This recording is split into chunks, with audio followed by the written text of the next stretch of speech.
Hi, My name's J.C. McCauley. I'm Naisha McCauley, and you're watching AccessTV.org.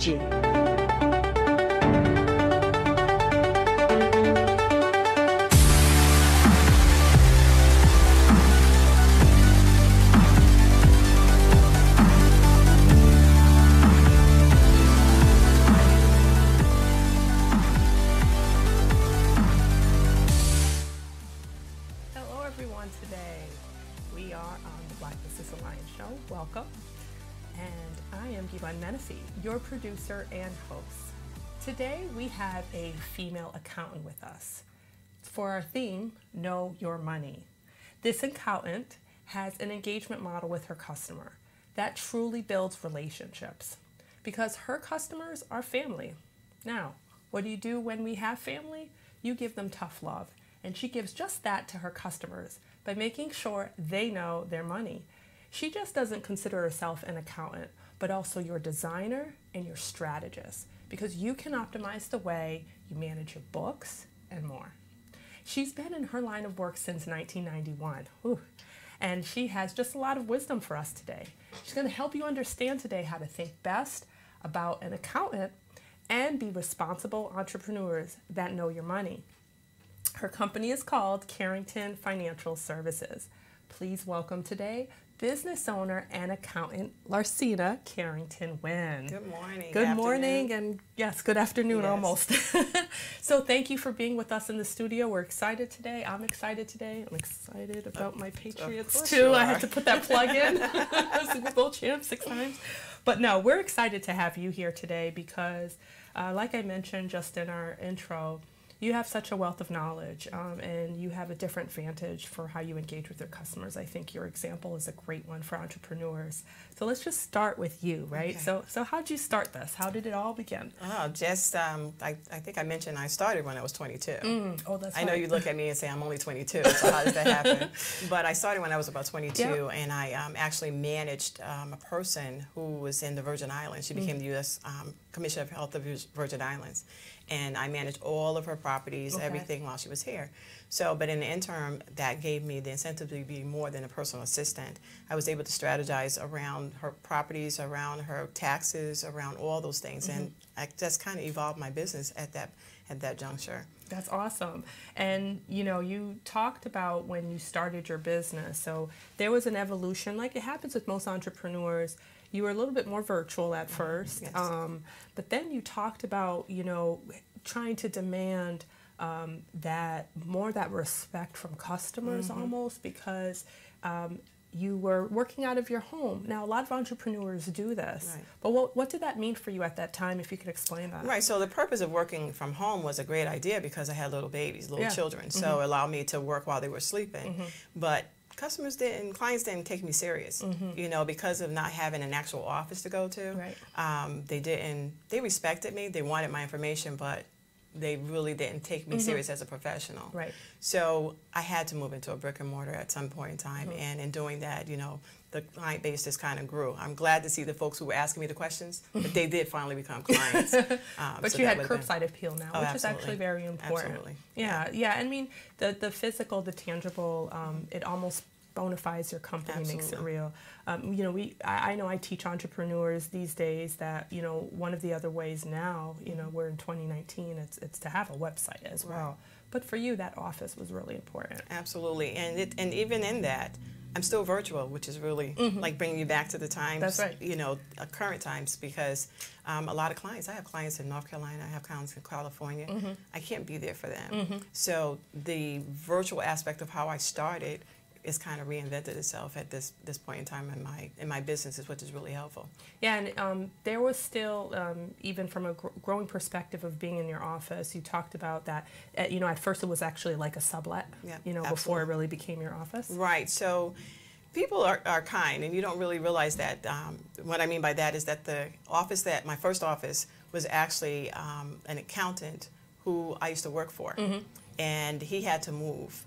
And so you would think I would be competition for him because we weren't working together. But he was kind enough to be able to pay half my rent for That's at least so a awesome. year, and you know how important that is to a person when you're talking about keeping your cash flow. That's right. And he did that for a year. He was only across the parking lot, so for him to do that was really a great thing for me. But that's how I got started, and I never turned back at all. I actually agree with you. I do think, you know, everyone's can be kind in this world. But it's so interesting because, like you said, you would think that he might consider you competition. Right.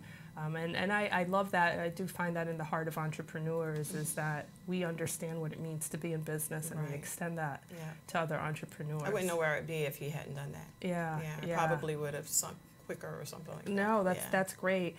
You know, so I mean, given that, right, you started and you grew into your business, you know, what other ways or what other things would you give as advice for considerations for folks that want to eventually run their business and maybe do it in that path? You kind of seem to have steps. Right. What would be some of the things that you would tell business owners, kind of resemblant of what you went through to start? Right. So many times because I do business development as well, I support folks in that area. Stay in your lane for one thing. Stay in what you're passionate about. Because you need to be able to do your business even if you don't get paid. And so if you have a passion for it, then it kind of takes away the learning curve. Right. Because you know what you're kind of directing yourself to do. That's right. And that'll give you a better line of strategy because it's like I'm not trying to learn something new, That's right. something outside of my element, that I'm actually doing something that I actually love and know. So for the most part, I actually worked the job and did the business for a long time. But a lot of people do that. I know. You know, and what do you think about that? It was putting bread on the table. Right. You know, but I got too comfortable.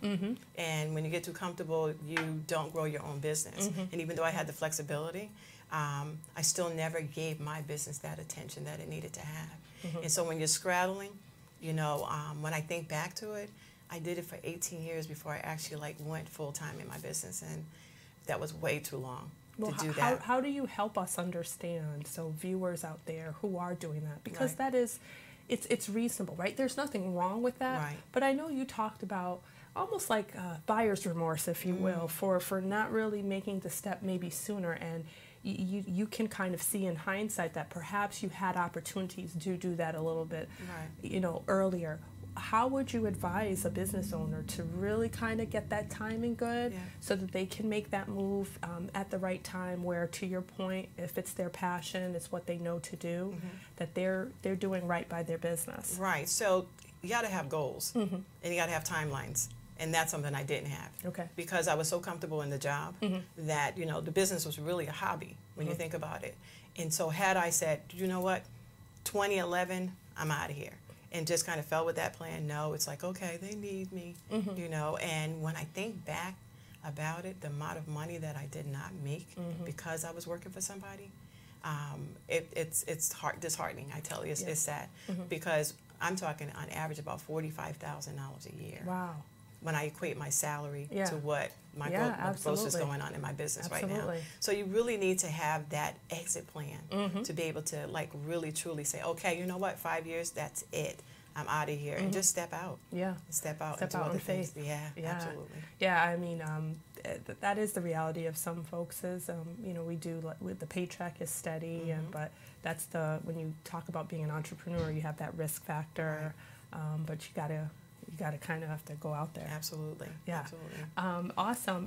You know, one of the things that we think about when we talk about an accountant is taxes. And then there's other types of accountants that sometimes, you know, get muddled. CPAs, for instance, and bookkeepers. And one of the things we're going to do in our next segment is I want to help folks understand not only what you do, but the difference between other roles that sound like an accountant but aren't exactly that.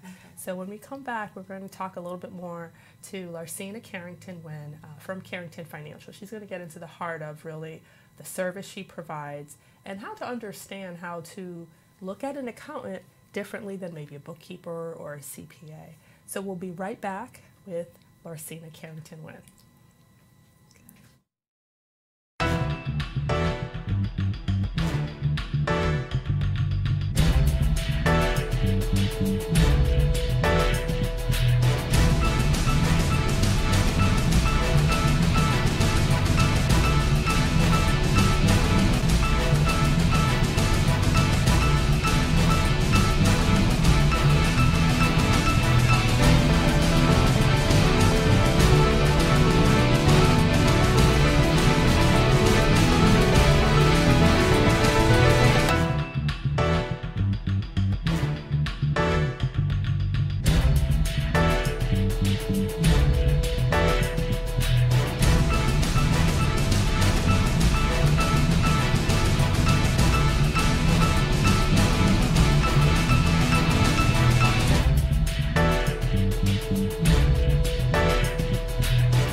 Hello everyone, welcome back. We are in our show today for the Black Business Alliance show, and our theme is Know Your Money. We're with Larcina Carrington Wynn with Carrington Financial Services. Again, thank you for being here with us. We are excited about this conversation that we got going. Now, we talked about an accountant, right? And we talked about that first thing folks think of is taxes. One of the things, though, that we talked about before around understanding how to engage an accountant is understanding the difference between a bookkeeper, an accountant, and actually a CPA, because I think folks mix the two. And what we did was we actually put a picture on there, a visual, because I'd like you to step us through with really understanding the difference, because some entrepreneurs here, maybe they just started their business and they don't know who to engage and how. So if you could just help us understand this picture here that talks to these three key persons that could be, very important to business. So, folks always ask me, they always say, are you a CPA? Are you a CPA? And I kind of tell them, no, I'm not. I'm just as good as one. But for the most part, when you're starting your business, you really need to understand the difference between the three, like you're trying to do now. So an accountant is an actual, I would call it a scientist. They actually design things and they make it work. They design financial statements to be able to tell your story when you're not there. So the accountant has the training, the education. They should be around a bachelor's level or so in order for you to be an accountant. And that person will go and they will speak with you to learn more about your business, and then they will actually design your financial statements, your line items, your expenses, your income, to be able to tell your story when you're not there. Whereas the bookkeeper will do the day-to-day operations of what that accountant designed for you. Right, they'll maintain everything for you. Whereas a CPA, it's like your lawyer. It's like the higher level, certified in legal, dealing with some other certifications that you would probably have lawsuits about, auditing your books. Accountant isn't someone who audits your books. You would have to have a CPA level in order to do review that for you. And you want a CPA to be that outside independent person to make sure that everything is going along for you, as it should be. But the accountant is the one that starts your company off. You should always consult with one as you're starting a business, no matter how minimal it is. Yep. And we graduated in this diagram here just to show and give people a visual. We kind of graduated, say, the bookkeeper, they kind of maintain, whereas the accountant is just a little bit higher up, and then the CPA is higher up.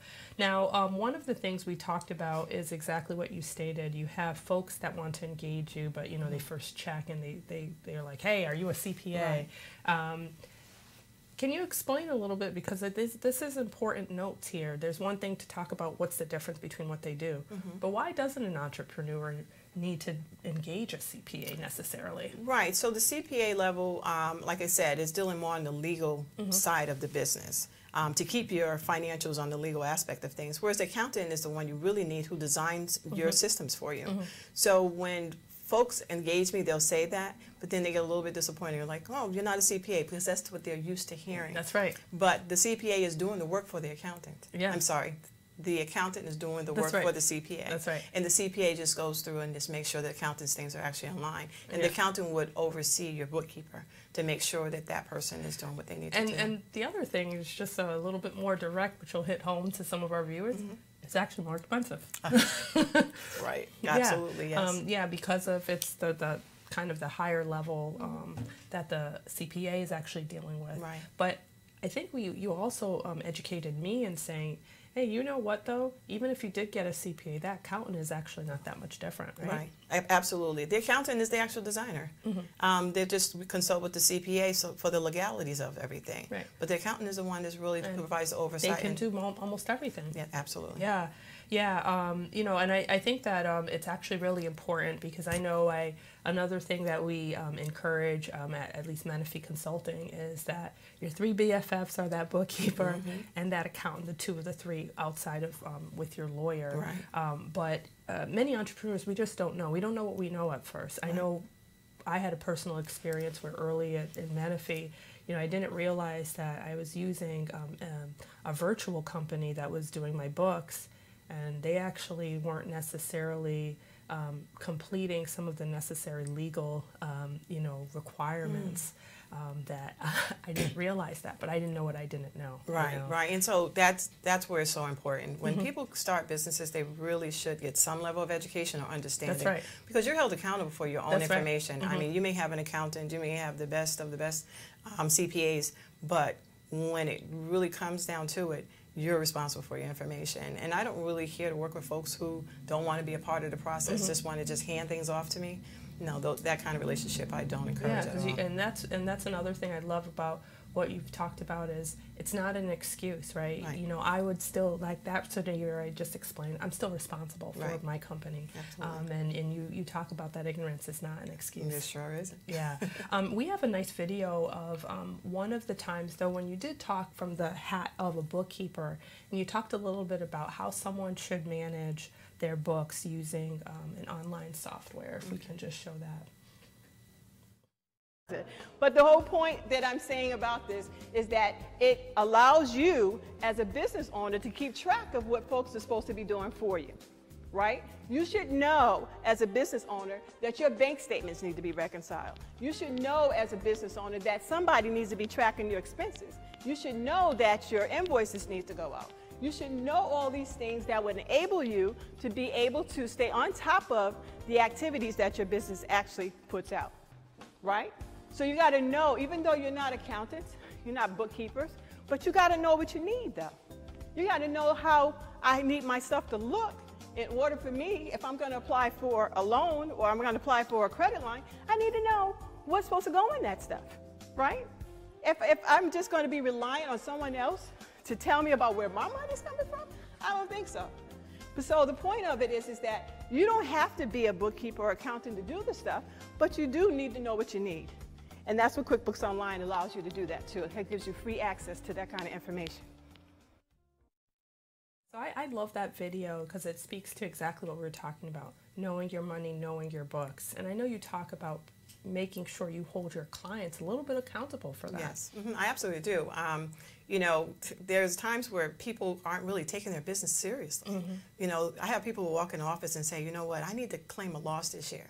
And now I get to tell them, well, you need to go find someone else to do that for you. Because my thing is that you should be in business to make money. Right. And my job is to minimize the tax liabilities on that. But you should be wanting to grow your business. You want to be able to be in business with an exit plan to sell it, actually. And folks don't get that when I say that. Yeah, but I mean, right. You want to be in business to be able to give some value to it and not just, I mean, it's your livelihood. That's right. And so what do you need to do to kind of maintain that? And so my relationship with my clients is that they have to come to see me at least once a month. Depending on what they got going on, they can do it every quarter. But if they don't want to kind of spend that time with me, then I kind of do an exit plan for them as well. Yeah. I mean, you talk too about just the dangers of that ignorance too, Absolutely. right? And if you don't own it and know that, hey, I know what I don't know, and I have to go after it. Right. You know, and we talk about this, and I know I've seen it with my own clients that the way folks come into business, right? Either without a business plan or really not knowing the legal entity or what they should be doing with their taxes. And, Right. and you talk about why that is just so crucial and such a priority for entrepreneurs to really take a hold of their books. Absolutely. So especially around with the tax situation, if you don't understand that as a small business, you're supposed to be making quarterly tax payments. When you say you don't have enough money to run your business, you're giving away a lot of money in just penalties and interest because you're not doing the right thing. That's right. So we do have to take responsibility for knowing what's required of us. That's right. You know, and then you can hold folks accountable to that. Now, I'm held accountable for what I've informed you about now. But if you continue not to want to kind of follow in those, you know, those behaviors and just kind of work with me, then it's really not a good fit for my practice anyway. It's not worth it anymore for me. Yeah. And what advice would you give to someone to help them understand how to manage their taxes? Well, I mean, in managing the tax aspect of it, I mean, there's so many online things. Like you can go anywhere in Google. I mean, Google is the way of the life now. But go to Google and just kind of punch in your type of business, and then you could just ask the question as simple as that: what is the tax structure? What's my tax responsibilities to my industry? And it will certainly give you the information. There's plenty of free programs that's in your communities that you can actually go and see. Yep. But you should really seek some help first, to seek understanding before you actually kind of step out there. Yeah, thank you, and thank you for that. And we're going to be right back with Carrington Financial, where we're going to talk a little bit more to her about her journey as a business owner and accountant, and things that we can learn from her with her experiences. We'll be right back. Stay tuned. Hello, my name is Damari Bournes, and I am a member of Hartford Communities That Care Youth Leadership Academy and a member of the Education Work Group. For the past 27 weeks, we have been examining the intersections between education, poverty, violence, and trauma, and to develop the following policy and program recommendations. 1. Address the lack of funding that results in limited academic offerings such as AP classes and college courses taken while in high school. 2. Correct the shortage of extracurricular and sports opportunities and repair and maintain facilities so they send the right message to children about the importance of education. 3. Recruit teachers of color and teach the history of institutional racism. 4. Support bullying, prevention, and trauma support programs. 5. Stop the closing of schools and libraries. Thank you for your time, and I hope you can support our recommendations.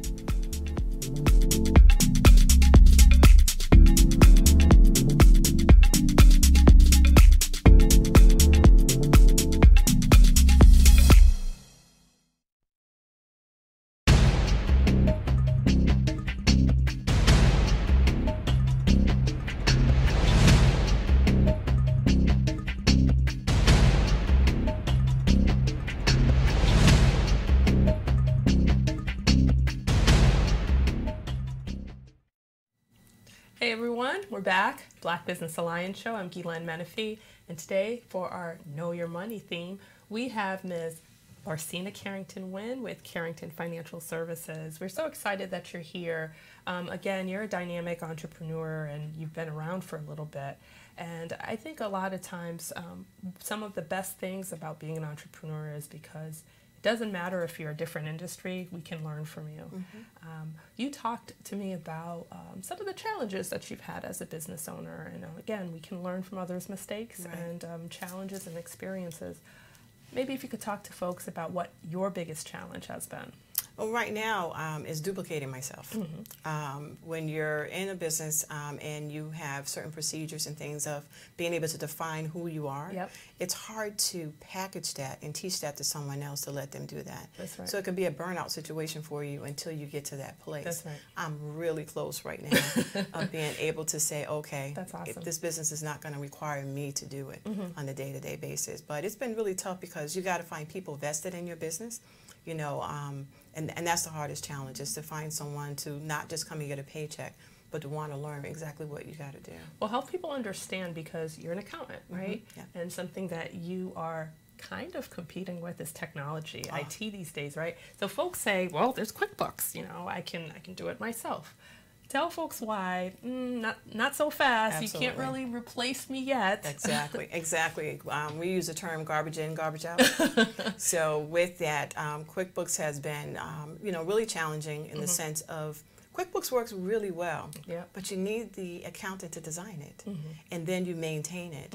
But too many times folks actually kind of, you know, just go in it. So for instance, you know, instead of saying utilities, they'll say United Illuminating. Well, you can't present United Illuminating to your bank. That's right. They want to see more professional types of things. And so QuickBooks is so user-friendly that people think that they're actually doing accounting. That's right. So it becomes tough for us in the manner that we actually kind of clean up, do a lot of more cleanup work than anything. Yeah. But it's hard. But for the most part, people do kind of engage me to help out with that process. Yeah.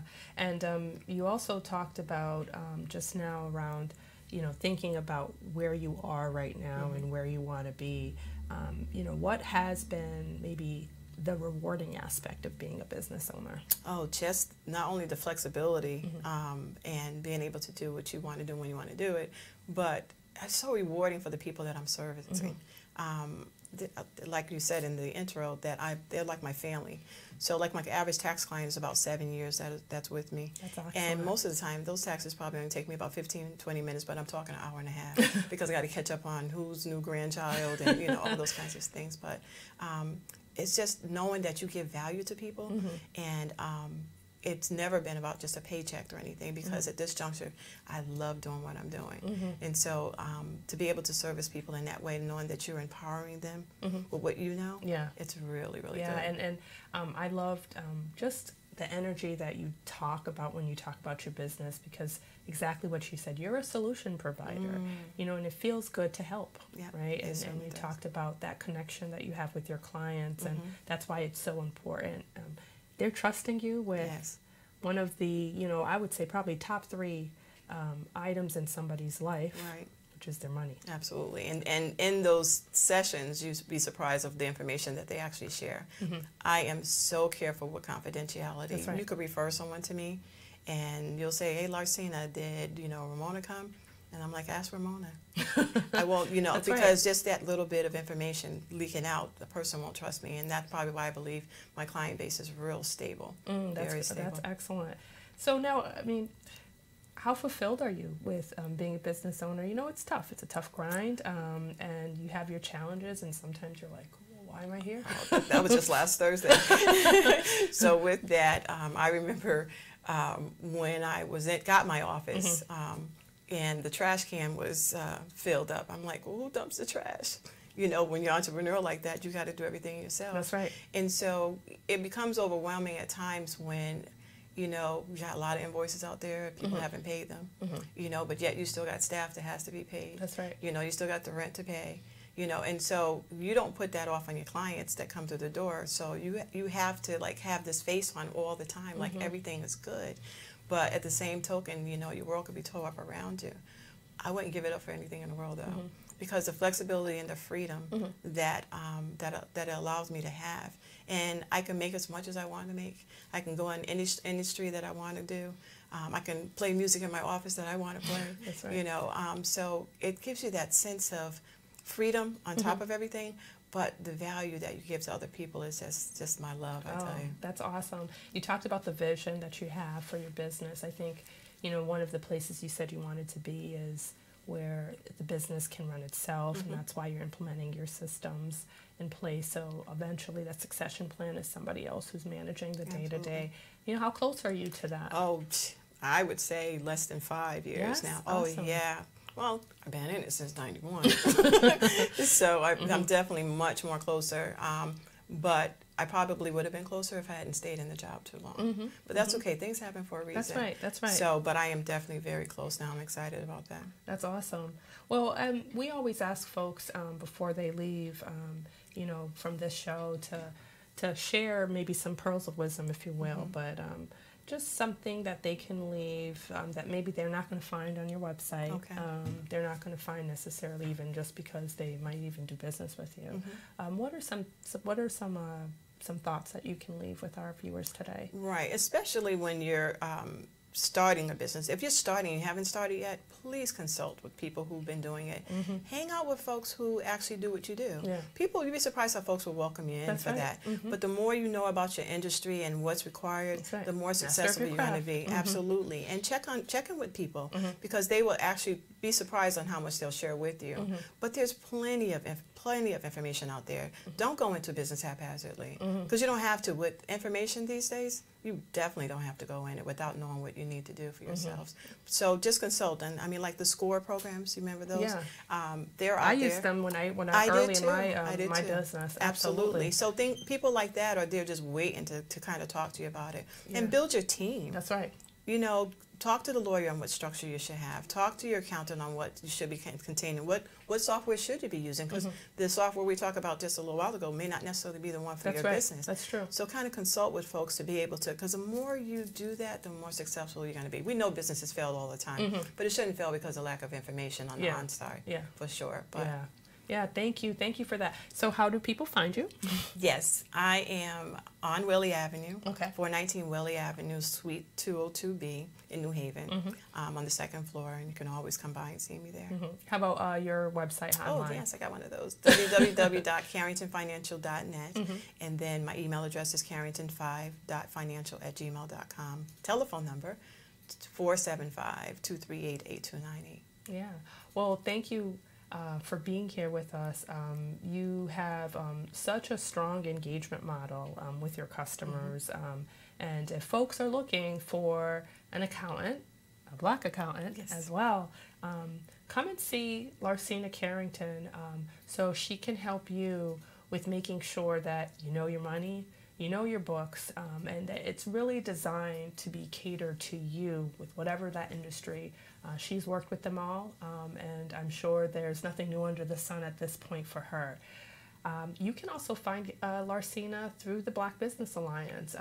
We have a large network of entrepreneurs that look like you and I, and she is one of them who's a member of our organization.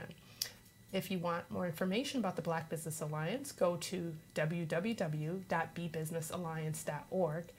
And coming up tomorrow, we have an exciting event in Hartford, Connecticut, right here at the 224 Eco Space at 224 Farmington Avenue in Hartford, Connecticut, where we're going to be teaching you business professionals and entrepreneurs out there resume writing and elevator pitch. So come join us for this event, network with other business owners. Maybe like Larcina mentioned today, you'll find folks that can be on your team, or come and meet Larcina as well. She'll be there at the event, coming to support as a member of our organization. So we hope for you to stay tuned to the Black Business Alliance show again every Tuesday, just around lunchtime.